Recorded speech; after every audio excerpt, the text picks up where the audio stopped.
கிரேடம் ஃபேன்ஸுக்கு வணக்கம். ஸோ நேற்று முக்கியமான மேட்சை சூப்பர் 8 மேட்சை இந்திய அணி தோத்துட்டாங்க. மீதி இருக்கக்கூடிய 2 மேட்சை எப்படி வின் பண்ணணும், எஸ்பெஷலி சேப்பாக்கில் நடக்கக்கூடிய மேட்ச்சில் என்ன மாதிரியான மாற்றங்கள் இருக்கும் அப்படிங்கிறது எல்லாத்தையுமே கம்ப்ளீட்டாக பார்க்க போகிறோம். அதுக்கு முன்னாடி ஃபர்ஸ்ட் டைம் சேனல் வரீங்கன்னா மறக்காம சப்ஸ்கிரைப் பண்ணி சப்போர்ட் பண்ணுங்க.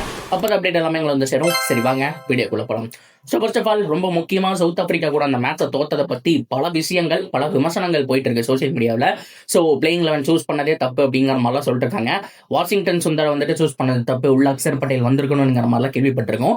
அது ஆக்சுவலாக கரெக்டாக அப்படின்னு கேட்டால் வாஷிங்டன் சுந்தரோ அக்ஷர் பட்டேலோ இவங்க உள்ள யார் வேணாலும் இருந்துட்டு போறாங்க, பட் யூஸ் பண்ணது தப்பு அப்படிங்கிற மாதிரி தான் நான் சொல்லுவேன். இப்போ அக்ஷர் பட்டேல் இருந்திருந்தாரு அப்படின்னா நீங்க பவர் பிளேல ஒரு ஓவரோ இல்ல 6 to 10 ஒரு ஓவரோ கொடுத்திருப்பீங்க, ஒரு ஓவரோ 2 கொடுத்திருப்பீங்கன்னா அதை ஏன் நேற்று வாஷிங்டன் சுந்தருக்கு பண்ணல அப்படிங்கிறது தான் வந்துட்டு மெயின் கேள்வி. எஸ்பெஷலி எங்க இந்த ஸ்ட்ராட்டஜி மிஸ்டேக் அப்படிங்கிறது ஆச்சுன்னா, சூரியகுமார் யாதவ் பும்ராக்கு அந்த 2 ஓவர் அப்படிங்கிறது கொடுத்தது தான். அப்கோர்ஸ் விக்கெட் எடுத்து கொடுத்தாருங்க, அவர் வேர்ல்ட் கிளாஸ் பவுலர், அது எல்லாமே தெரியும். பட் இங்க 2 ஓவர் யூஸ் பண்ணிட்டீங்கன்னா டெத்ல ஹர்ஷ்தீப் சிங் மட்டும் போராடணும், மீதி 2 ஓவர் தான் அவருக்கு இருக்கு அப்படிங்கிறப்போ நீங்க தூபேக்கு போய் ஆகணும். ஸோ அந்த டைம்ல டீம் செட்டில் ஆயிருந்தாங்கன்னா போட்டு பொழந்துருவாங்க. அதே தான் நடந்திருக்கு. நேற்று என்ன ஆச்சு அப்படின்னா, முன்னாடி 2 ஓவர் பும்ராக்கு முடிச்சதுனால மிடில் ஓவர்ஸ்ல நீங்க வாஷிங்டன் சுந்தர் இந்த மாதிரி நல்லா ரொட்டேட் பண்ணியிருக்கணும்.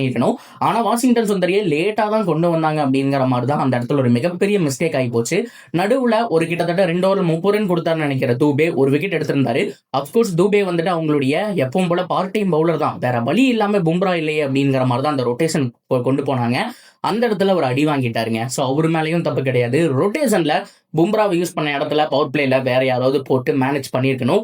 ஹார்திக் பாண்டியாவே நியூ பால் நல்லா போடும்போது ஸோ அவருக்கே பவர் பிளேல ஒரு 2 ஓவர், ஹர்ஷ்தீப் சிங் 2 ஓவர், இடையில வேணா ஒரு ஓவர் மட்டும் கொடுத்துட்டு ரிட்டர்ன் கொண்டு வந்துடலாம் அப்படிங்கிறத வந்துட்டு எல்லாருமே சொல்லிட்டு இருக்காங்க. இந்த இடத்துல தான் ஒரு சின்ன மிஸ்டேக் பவுலிங் ரொட்டேஷன்ல நடந்துச்சு.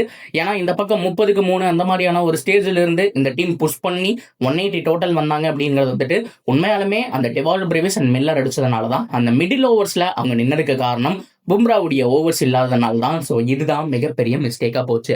ஸோ இதை எப்படி சவுத் ஆப்பிரிக்கா யூஸ் பண்ணாங்க அப்படிங்கிறதா நீங்க பார்க்கணும். அவங்களுடைய பெஸ்ட் பவுலர்ஸ் யார் அப்படின்னா கார்பின் பாஸ், அவர் ஒரு பக்கம் இருக்கிறாரு. இன்னொரு பக்கம் அவங்களுடைய main bowlers Rabada and Lungi Ngidi தான். இவங்களுடைய 8 ஓவர் ரொம்ப முக்கியம். அது எவ்வளவு அழகா யூஸ் பண்ணாங்கன்னா, ஜஸ்ட் பவர் பிளேல ஒவ்வொரு ஓவர் கொடுத்துட்டு மீதி வரிசையா அவங்க ஒரு 10வது ஓவருக்கு அப்புறம் தான் மாறி மாறி அந்த பேஸ் பவுலிங் அட்டாக் வந்துச்சு அப்படிங்கிறத பார்க்க முடிஞ்சுச்சு. அதுல நீங்க பாத்தீங்கன்னா நிறைய ஸ்லோவர் ரன்லாம் யூஸ் பண்ணாங்க. ஸோ இதுவே மகாராஜ் என்ன பண்ணாரு அப்படின்னா, இனிஷியல் ஒரு ஓவர் அப்படிங்கறத போட்டு விக்கெட்டும் எடுத்துட்டாரு. சோ இந்த மாதிரி ஒரு ஸ்ட்ராட்டஜிக் மூவ் இந்தியன் டீம் பண்ண தவறிட்டாங்க. அதுதான் மிகப்பெரிய மிஸ்டேக். ரெண்டாவது, பேட்டிங்ல என்ன தப்பு பண்ணாங்க அப்படின்னு கேட்டீங்கன்னா, ஆர்டர் ரொம்ப ரொம்ப முக்கியம். இந்த தடவை இசான் கிஷன் மேல வந்தாரு, அவுட் ஆகிட்டு போயிட்டாரு. நம்பர் 3ல சூரியகுமார் யாதவ் வந்திருக்கணும். ஏன் அப்படின்னா சேஸ் அப்படிங்கிறது மிகப்பெரிய இடத்துல இருக்கு, அதை கொஞ்சம் பொறுமையா எடுத்துட்டு போகணும் அப்படின்னா சூரியகுமார் யாதவ் வந்து நின்று ஒரு சில பால்கள் பார்த்துருக்கலாம். பட் திலக் வர்மா ஃபார்ம்ல இல்ல. ஸோ அவரு பார்த்தோம் அப்படின்னா ஒரு மிஸ்டேக் அப்படிங்கிறதெல்லாம் நம்மளால பார்க்க முடிஞ்சு. சரிப்பா, கடைசியா நம்பர் 5வது யார் வந்திருக்கணும்? உங்ககிட்ட தூபே இருக்காங்க, அது போக ரிங்கு சிங்னு ஒருத்தர் இருக்கிறாருங்க. அவரை போய் 7வதெல்லாம் இறக்கி அவருக்கு பேட்டிங்கும் வரது கிடையாது, ரொம்ப ப்ரெஷர் மேட்ச்ல வந்துடுறாரு. அவரை மேல இறக்கி விட்டுருக்கலாம் நம்பர் 5ல, இல்ல ஹார்திக் பாண்டியா வந்திருக்கலாம்.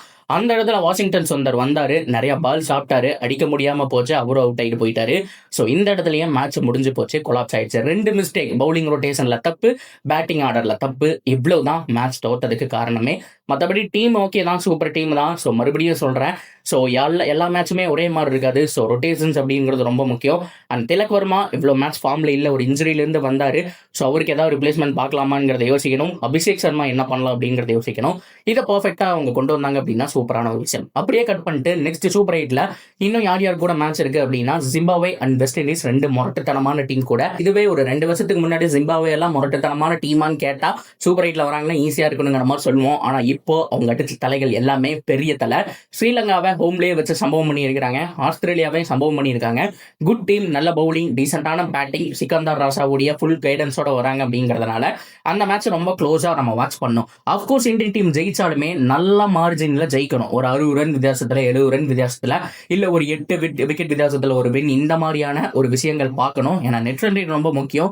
இங்க அடி வாங்க போறதே அந்த நெட் ரன் ரேட் தான். நம்ம கிட்டத்தட்ட 75 ரன் வித்தியாசத்துல இந்த மேட்ச் தோத்ததுனால இப்ப டாப் 2க்கு போட்டி பயங்கர ஹெவியா இருக்கு. இப்ப ஜிம்பாப்வே 2 ஜெயிச்சாலோ, சவுத் ஆப்பிரிக்கா 2 ஜெயிச்சாலோ, சோ இந்தியாவும் இன்னும் மீதி இருக்கக்கூடிய 2 மேட்சுமே ஜெயிச்சாலோ, எல்லாருமே அப்படி மாறி மாறி ஜெயிக்கும் போது நிறைய டீம்ஸ் வந்துட்டு அந்த 2-2-2 வந்துட்டாங்கன்னா டாப் 2க்கு வந்துட்டு அந்த நெட் ரன் ரேட் ரொம்ப முக்கியம். ஸோ அந்த இடத்துல இந்தியா வாட்ச் பண்ண வேண்டியது ரொம்ப முக்கியம். இது முடிஞ்ச உடனே வெஸ்ட் இண்டீஸ் கூட. ஆனா இந்த மேட்ச் சேப்பாக்ல விளையாடுறாங்க. அஃப்கோர்ஸ் ஒரு குட் ஸ்பின்னர்ஸ் வேணும். அக்ஷர் பட்டேல் உள்ள வருவாரு அப்படிங்கிற மாதிரி நானும் எதிர்பார்க்கறேன். லெட்ஸ் see என்ன நடக்குதுங்கிறத பார்க்கலாம். ஏன்னா பாகிஸ்தான்லாம் 5 ஸ்பின்னர்ஸோட தான் இந்த பக்கம் கொழும்புல ஆடிட்டு இருக்காங்க ஸ்ரீலங்கால. அப்படி பார்க்கும்போது கண்டிப்பா இந்த தடவை வந்துட்டு ஒரு குட் ஸ்பின்னரோட மறுபடியும் இந்தியன் டீம் களமிறங்கணும் அப்படிங்கிற மாதிரி நினைக்கிறேன். லெட்ஸ் see அது ஒரு பக்கம். இன்னொன்னு வெஸ்ட் இண்டீஸ் கூட அதுவும் ஒரு சூப்பரான மேட்ச், நல்ல மேட்ச் தான். ஏன்னா குட் சைடுங்க, அவங்க கிட்ட 8-9 வரைக்கும் பேட்டிங் இருக்கு. ஹோல்டர் ரொமேரியோ சப்போர்ட்லாம் ஹேட்ரிக் எடுத்துட்டு இருக்காரு. நல்ல பவுலிங் லைனப் இருக்கு, சூப்பரான பேட்டிங் லைனப் இருக்கு, எக்ஸலண்டா ஃபீல்டு பண்ணிட்டு இருக்காங்க. அவங்களுக்கு குட் டீம்ஸ். ஸோ 2 டீம் கூட கண்டிப்பா ஜெயிச்சே ஆகணும் நம்பர் 1. ஸோ தோக்கறக்கு அப்படிங்கிற பேச்சுக்கே இடம் கிடையாது. தோத்தா வெளியில தான் அப்படிங்கிற ஒரு சுச்சுவேஷனுக்கு போயிடுவாங்க. ஸோ ஜெயிக்கணும், 2 மேட்சுமே ஜெயிக்கணும். ஏதாவது ஒரு மேட்ச் நல்ல நெட் ரன் ரேட்டோட ஜெயிச்சாங்க அப்படின்னா ஸோ அந்த சூப்பர் 8ல நம்ம போறக்கான சான்ஸ் இருக்கு. ஸோ மற்ற டீம்ஸையும் நம்ம வாட்ச் பண்ணணும்.